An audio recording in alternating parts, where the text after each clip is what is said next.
You're listening to From the Horse's Mouth, intrepid conversations with Phil Fersht.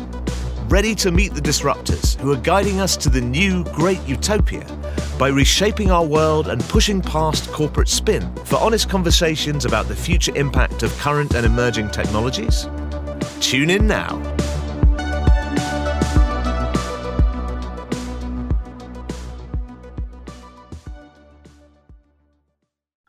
Right. So welcome to another edition of Horse's Mouth. I think by this point you're all familiar with me, Phil Fersht, but joining me today are two esteemed guests, Ian Barkin and Professor Tom Davenport.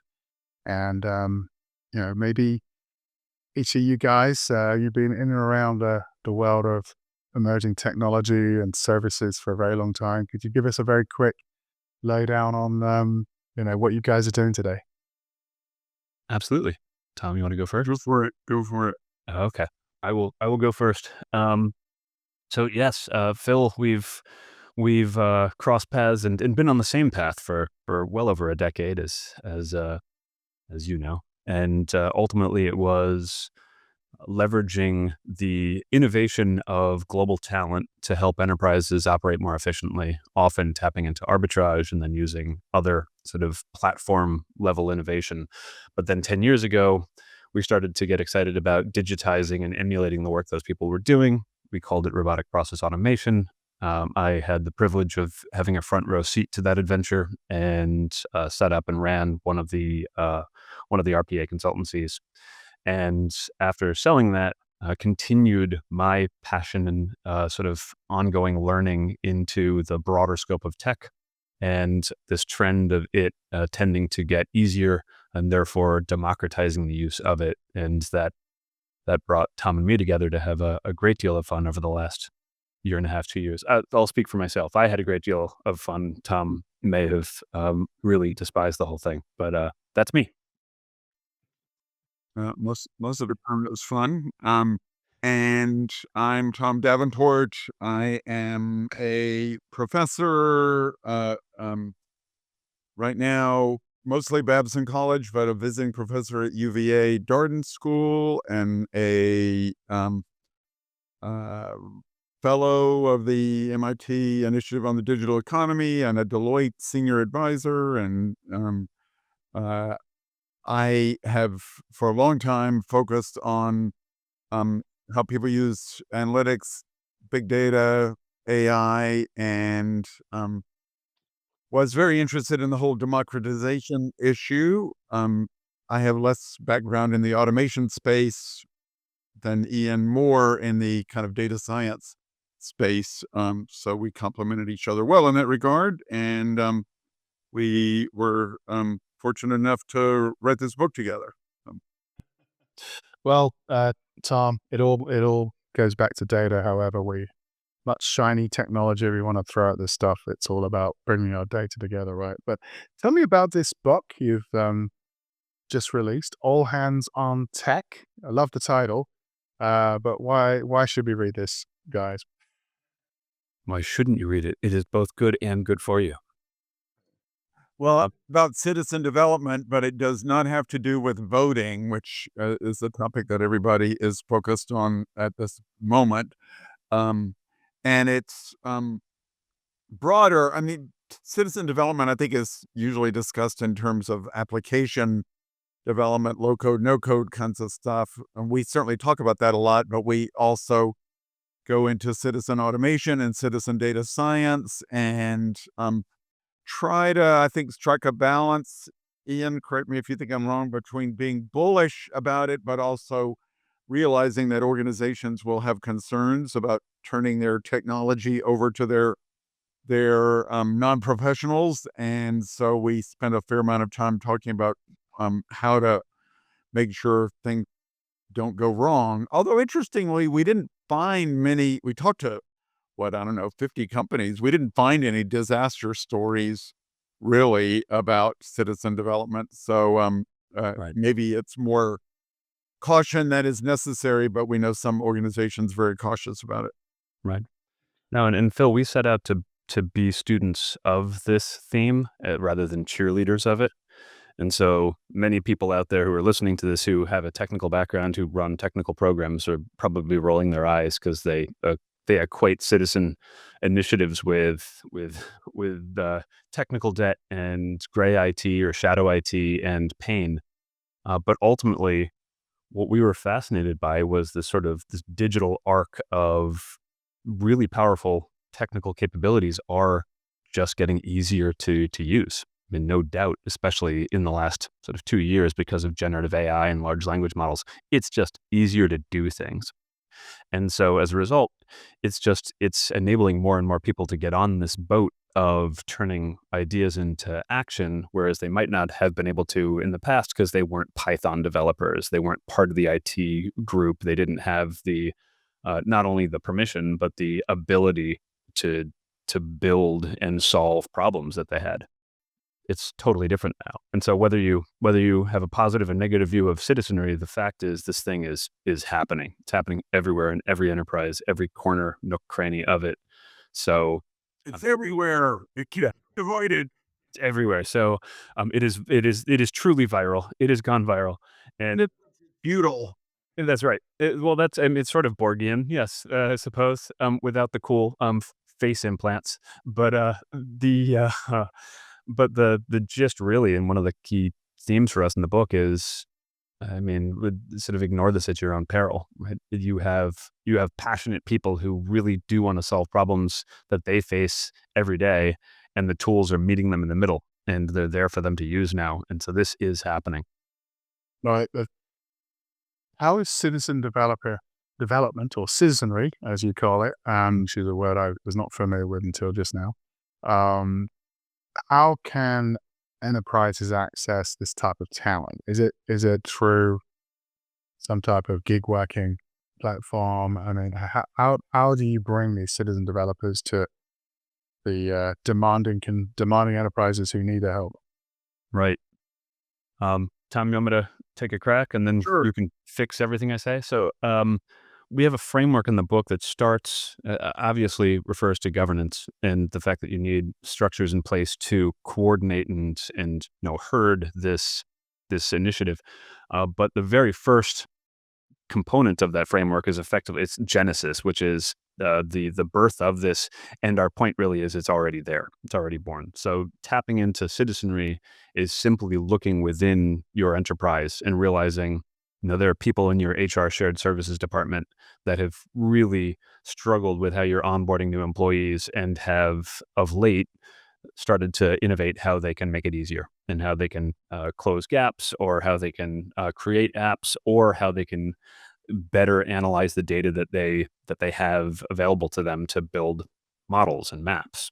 And so, really, the the gig is, I mean, your folks internally, and that's much what we talk to. We don't speak about tapping into an external additional resource. I mean, you can. That's outsourcing or share or consulting.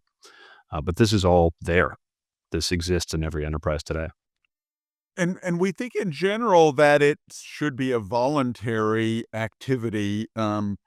We don't think you should necessarily press people into service of developing technology if they don't really want to, if they're not comfortable, if they're not interested and curious. But fortunately, there are enough people out there who are in most organizations willing and able to do this kind of work. And as Ian suggests, many of them are doing it already, and you just need to sort of guide it and institutionalize it and encourage it.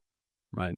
The examples that informed that sort of opinion, Phil, come from 10 years ago in the RPA space, right? When the early pitch was, this is so easy, you can train up some people in your F&A back office operations team to address a few process areas we identified, and off they go. Those people may have sort of begrudgingly raised their hand, but they certainly weren't given the air cover or the extra time to do the RPA sort of modeling, mapping, and digitization. So it's the forced march into citizenry is never one that ends well. But as Tom said, there are plenty of people who've got the ideas and the passion and genuinely want to be doing something. Yeah. Well, the problem with RPA was it was still IT development. However, you tried to mask it. Um, you know, some of these applications required technology coding skills and experience. So you were really going to the same people. You go to IT saying, "Hey, fix this for me. Be a hero. Fix my automation." There were some process only RPA products, but those struggled to be adopted, and a lot of it was because it got dumbed down, too many layers down the enterprise. There wasn't enough passion and enthusiasm. People to say, "Oh, let's go and fix our invoice processing right today." Whereas where I'm going with this now is you talked about Gen AI. The thing I like about Gen AI is it's helping people do their job better. Right? It's not this massively disruptive tool like your Gentic. We'll get onto that later. But we for example at HFS are an analyst company, so we have a lot of tools at our disposal to help us do research. I'm sure you're familiar with this, being an academic, Tom, as well. But we got our analysts together to present to each other how they're using, like one of our analysts uses for Omni to literally take Excel flat file data from surveys and it churns them out into nice charts that you can manipulate, helps come up with some of the key findings that literally save days of work that can be done in very short amounts of time. And then we have other people using tools like Claude. Personify is another one I've seen out there. Perplexity. And we're getting them to present it to each other to show what they're doing, and that had the breakthrough for us. Whereas I found if you're just saying to everybody use Gen AI, here's our corporate ChatGPT account, people just use it like Google, right? And is that really adding a ton of value? You're just getting a slightly more sophisticated or less sophisticated search engine in many cases. So how can enterprises, who aren't doing this really succeed? Like in terms of, hey, we're going to get people to use tools, we're going to give them the stuff to play with. But how do you actually get your team generally using it to enhance their jobs more effectively? How do you get people to move from saying lots of nice things and doing a few searches to actually figuring out how can I use this to help me write this article, or help me design a process, or help me with some marketing ideas? And how do we actually move beyond the lip service? Yeah.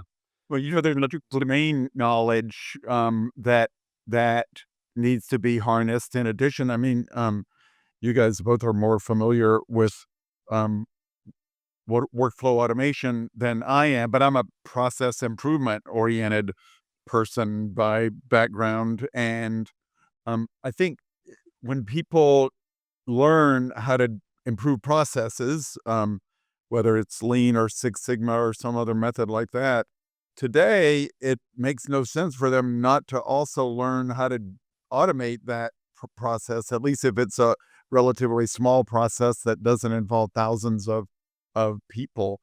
You need to know something about data analysis if you're going to do citizen data analysis and science. But if you know statistics, it's pretty easy to generate a machine learning model these days with automated machine learning tools. So I think the combination of the domain knowledge and the relatively easy to learn technology knowledge is a very powerful one that a lot of people would qualify to do. Totally agree. I do have to take issue with one thing Tom said. He said he is a process improvement individual. He was the process improvement individual. So check him out. I was the one of two big process reengineering people, but the other one is dead. So I guess I'm still around. That got dark quickly, but you win. So see, you were the no, and Phil, the interesting thing about RPA, I'll use that because that's my go-to constantly for reference. But the way that was understood by CIOs, CTOs that I used to work with is it enabled you to prototype the future state. And so you weren't building a new ERP, you were gluing things together in ways that were more efficient. And now more so than ever, these Gen AI tools allow your teams to prototype what it is that they want to see and how things are done. right? And so it could be automations in marketing. They could be, you could have them, you could prod them to write more blog posts for you. Although one of the things that we do cover in the book that doesn't get a lot of coverage in most of the exploration of the citizen concept is the topic of incentivization. And and this is where RPA failed too, because you just said, like, you have no free time, no extra pay, go use this automation and make your process more efficient. That never worked. And what we did discover is there is this whole trend of people who get good at automation, use it to digitize some of their work, don't tell their company, their employer, and go off and collect extra jobs just because why not? They're being creative, and if they did tell their job they were doing it, they'd get no extra pay, no bonus, no incentive, and probably they'd get pinged for it and reprimanded for doing things without permission. So Well, these CEOs are making people come back into the office to prevent people holding multiple virtual jobs at once. that's right. And it's a byproduct of that. And so ultimately you need to build the appropriate incentives to say you've got the domain knowledge. If you have the mindset and the temperament to want to challenge convention and help us design and help us create things, then please do. And thank you. And here's a way to encourage you to do that. Yeah. I mean, it all sounds good, but how does this work in practice? Like, what areas have you seen the early signs of success with citizenry? What is where are we seeing staff encouraged to step up and contribute versus areas where it's still very much seedling of an idea? Sure. Should we talk about Shell, for example? It's a great one. Um, uh, a few years ago, I forget the exact time frame. It's in the book. The CIO, group CIO of Shell, a guy named Jay Crott, said, we need to digitize this business, and there simply are not enough IT resources to make it happen. So let's embark upon a more, democratic approach. They didn't like the term citizen development because they thought that people would be taught how to vote or something like that. Um, so they called it DIY. And he said, let's not do this on the cheap. He took a guy who was a vice president and said, I want you to be in charge of this. And the guy said, I'm really excited about that. I don't need to be a vice president. He said, no, of course you need to be a vice president. They hired a staff. They started to educate people. They worked with Microsoft, as it turns out, both to get the data ready in Azure, and also the Power Platform was just emerging as a tool, and that became their tool of choice. And they started to beat the bushes for volunteers. We found a guy named Stevie Smith who was, what did he say, turning valves for a living in a refinery in Louisiana. And he started to do this, and then they're basically a citizen development coach for his part of the business. And they have several thousand people doing this work. It extended into data science. They trained a lot of their engineers in how to do citizen data science work, and lots and lots of successful applications. Yeah. No, Stevie, just because he's probably listening, Stevie Sims is Oh, is the yeah, guy. yeah, sorry. Yep. And he's one of the inspirational stories that sort of compelled us to explore this, because there were individuals who just, again, they had just a spark, right? He saw opportunity. He took it upon himself. He then was a champion. He was a sort of a coach and a guide for others within the organization. And it spread pretty virally. Now it did, one of the things we found was the organizational culture created that sort of substrate that sometimes better facilitated a spread of this. Shell's obviously an organization that's engineer heavy. So you've got people who just generally think a bit more engineering wise and structured and analytical, and they approach things that way. So maybe that's a better substrate to plant this and have it grow. But we also saw it in an advertising agency and in a passenger railroad company, which is only one of in the United States. So it was Amtrak. I mean, uh, it can work in almost any kind of culture, I think. Right. No, and again, any function, any department, any culture, any company, there are, I mean, if you think there aren't people who understand what they do and want to do it differently and better, then you're not respecting the human resource that has been making companies tick since the beginning. Yeah. We talk a lot about a burning platform, and the big issue we've had with Gen AI since its inception a couple of years ago, version 3 hit the streets, has really been where is the burning platform to drive adoption? This isn't like the internet in the 90s where if your business wasn't online, you were basically out of business, right? Now we're hearing about agentic AI as the next thing, the next wave of excitement, because now we can now replace people with virtual people. And I'm like, you can't do this, because ultimately, if you don't make real changes to your underlying infrastructure and data, just throwing more and more technology at problems, we've proven time and time again isn't the solution. What I like about Gen AI and some of the things you're talking about is these are actual tools to improve what we do, make us smarter, slicker, better, helps us with some technology design that we couldn't do before as non-technical people. But as we look at these next wave of solutions like agentic, are we just going through the same cycle over and over again? Here's the latest technology, let's throw it out there. Because you can't uh, you can't take advantage of these technologies without changing the underlying data, infrastructure, processes, behavior that goes with it. Yes. Tom and I have spent a lot of time together also exploring agentic and challenging what it is and what it isn't and what it hopes to be. Um, Ultimately, I'll give you my take on it, which is it is a combination of the best capability sets available to us. Some of them happen to be some more of these esoteric and complex AI driven algorithms.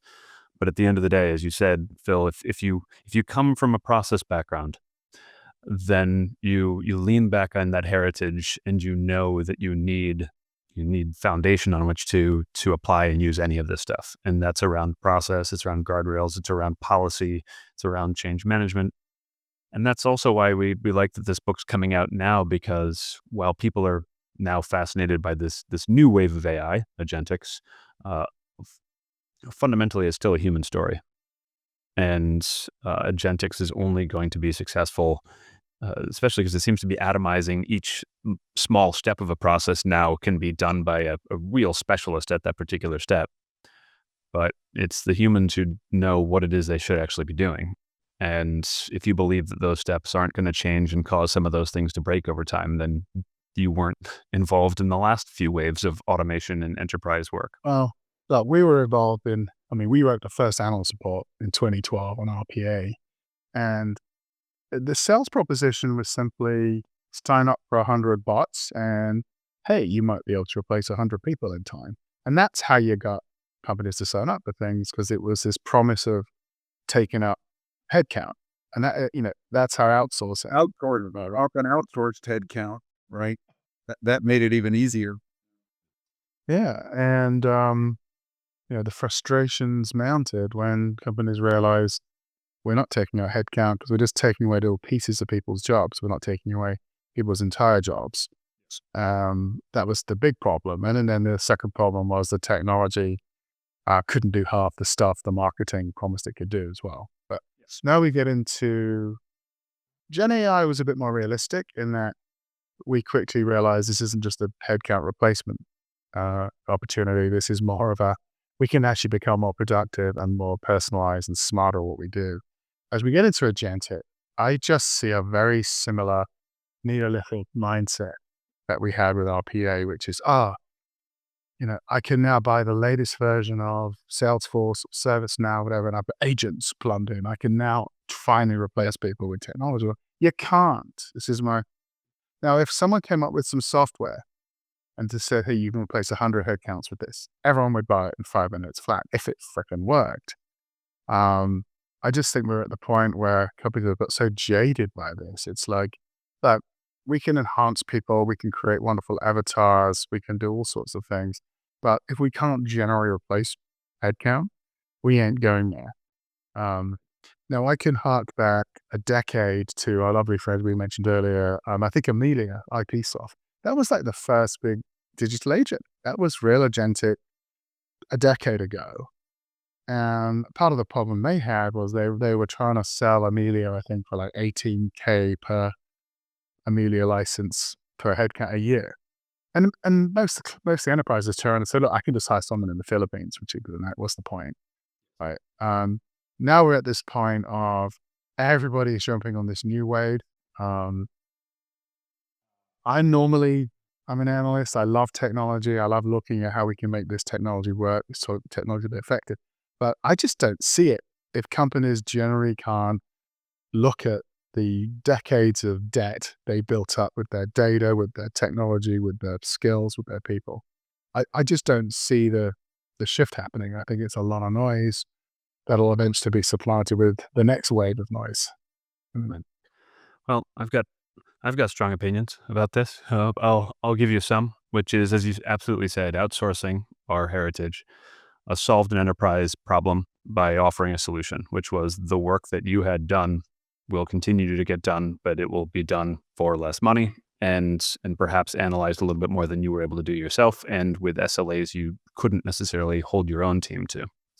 And then you move to automation, RPA specifically, where you were atomizing and fragmenting a process down and identifying 40% that could be automated, but not a congealed 40%. It was 5% here, 10% there, 5% later on, and that created that challenge to manage. The winning proposition is going to be the best of both worlds. Right. The winning proposition is going to be an agentic business automation approach that incorporates all the right tools, including agentic, but also absolutely including RPA and heck, Excel macros and whatever else gets the job done appropriately. And if But you do that as well, to also get out and get it out of the throwing. Yeah, because this does not work without humans. And so whether you call it a mesh or a fabric or a platform or anything else, the winners will be folks who are able to bring those together in a sensible way and allow you to adopt an outcome and get her done with whatever the right tools are at the time and orchestrate that and evolve it over time as LLMs become just that much more capable and start to hallucinate a little bit less and can be incorporated a little bit more. So that's the sort of partner you're looking for, who understands the cool technology, but also understands the challenge at hand. Okay. Yeah, and I'm very much a believer in augmentation rather than large-scale automation, and that's really what we've seen in the vast majority of organizations so far with AI and the citizen activity. I think citizen development activities that we talk about are almost totally an augmentation-oriented activity. I don't know, did we encounter anybody, Ian, who said we laid off lots of people as a result of citizen development? I don't think so. No, because again, it's tapping into those people who understand what good looks like for your internal customers, your external customers, is able to make it, able to actually do it, whether it is data analysis and modeling or just gluing apps together. And those people should be celebrated and given more remit to keep doing that, because there is no shortage of work.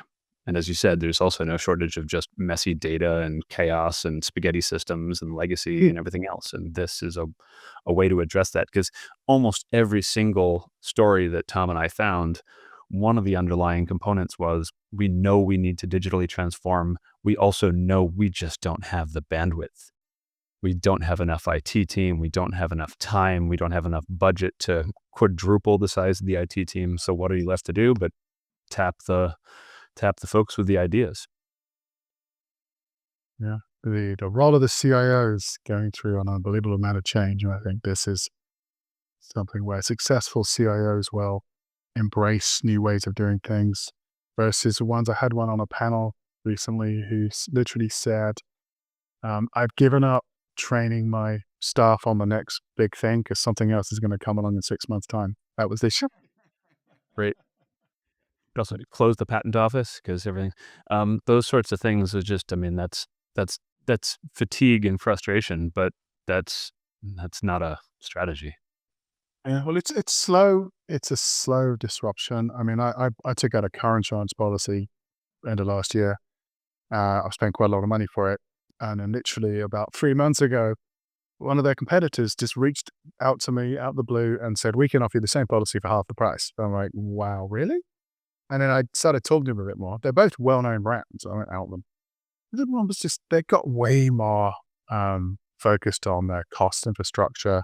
They can deliver the same policies at a much lower cost. And they're also smart enough to, figure out how to sell to people like me using really cool analytics and data to figure that out. And I'm thinking, this is just a natural evolution. The smarter businesses who become slicker, they figured out how to leverage this technology better, don't have these clunking great spaghetti code infrastructures following them around and cost following them around, are the ones who are going to win out over the long term.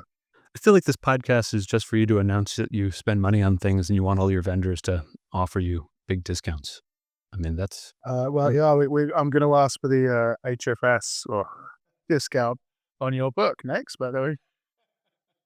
You got the HFS discount. You have the book at home already.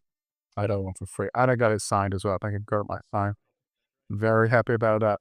Make it worth either something or less than nothing. This is great. Thank you very much for joining me today. It's great to hear about citizenry, and we'll have you, I think, Ian, you're going to join us at our summit in New York in a few weeks. So we'll talk more then. And hopefully good luck with sales of the new book. And I really hope you get this citizenry ideal firmly on the map this time. Yeah, fortunately, there's nothing else happening in the world, so people can just focus on our book. Absolutely. Literally nothing happening in November. I'm supposed to have a post-election panel at this summit, and I'm like, let's just wait on that one. I hope it's not the day after the election, because I think things may be going on for quite a while. No, I think most people are not doing anything the day after the election. Well, great, everyone. Having us, Phil. Thanks, Tom. Thanks, Ian. Really enjoyed the conversation. Thank you. Thanks for tuning in to From the Horse's Mouth, Intrepid Conversations with Phil Fersht. Remember to follow Phil on LinkedIn and subscribe and like on YouTube, Apple Podcasts, Spotify, or your favourite platform for no-nonsense takes on the intricate dance between technology, business, and ideological systems. Got something to add to the discussion? Let's have it. Drop us a line at fromthehorsesmouth@hfsresearch.com or connect with Phil on LinkedIn.